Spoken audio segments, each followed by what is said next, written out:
नमस्कार। आज की कहानी का विषय है दो मित्रों की सच्ची मित्रता। एक अस्पताल के कमरे में दो जाने भर्ती थे, जिसमें एक नाम सुरेश और दूसरे का नाम किशन था। अस्पताल के उस कमरे में जिसमें ये दोनों भर्ती थे, उसमें सिर्फ एक ही खिड़की थी, जो किशन की बिस्तर के पास थी।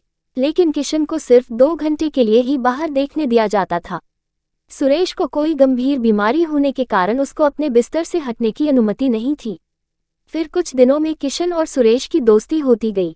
धीरे धीरे दोनों की दोस्ती इतनी गहरी हो गई कि वो दोनों अपने घर परिवार की बातें भी साथ करने लगे और अपने दिल की भी बातें एक दूसरे को बताने लगे। जब भी किसी को कोई डैक होता तो वह दूसरे के साथ शेयर जरूर करता था। इससे उनका दर्द कम हो जाता और खुश हो जाते थे। किशन हमेशा उस खिड़की के पास बैठा बैठा सुरेश को बाहर का नज़ारा बोलकर बताता था और सुरेश खुश हो जाता।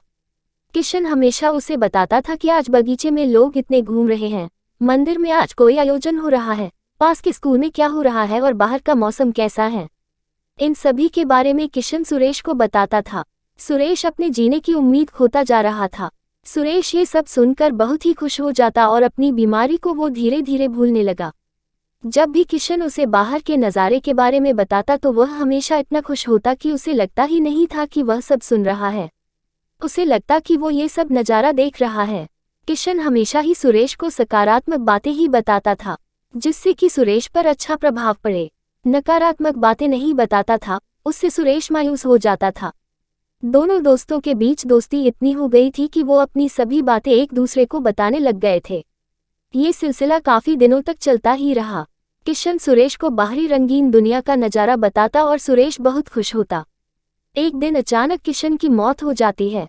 इसकी खबर जब सुरेश को पड़ती है तो वह बहुत दुखी होता है और उसे याद करने लगा। जब नर्स किशन को वहां से हटा रही थी तो सुरेश ने उस नर्स से उस खिड़की वाले बिस्तर के लिए अनुरोध करता है। तो नर्स ने कहा कि तुम्हें ये बिस्तर क्यों चाहिए? तो सुरेश ने कहा कि मैं यहाँ से बाहर का नज़ारा देखना चाहता हूँ जो मुझे किशन बताता था। लेकिन जब सुरेश उस खिड़की से देखता है तो वहाँ कुछ दिखाई ही नहीं देता था, क्योंकि वहां पर एक दीवार खड़ी की हुई थी। वहां कोई मंदिर का आयोजन, पार्क में खेलते बच्चे और पास में कोई स्कूल था ही नहीं। जो कुछ किशन सुरेश को बताता था वो कुछ वहां पर था ही नहीं। किशन वो सब सुरेश को इसलिए बताता था क्योंकि सुरेश वो सब सुनकर अपनी बीमारी को भूल रहा था। वो सिर्फ सुरेश की हिम्मत बढ़ता था और उसकी मरने वाली उम्मीद को कम करता था, जिससे तुम जिंदगी जीने का महत्व सीख सको।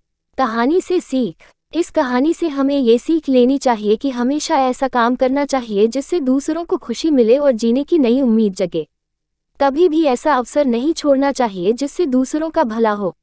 अगर आपको वीडियो अच्छी लगी हो तो लाइक, सब्सक्राइब और शेयर करना ना भूलें। धन्यवाद।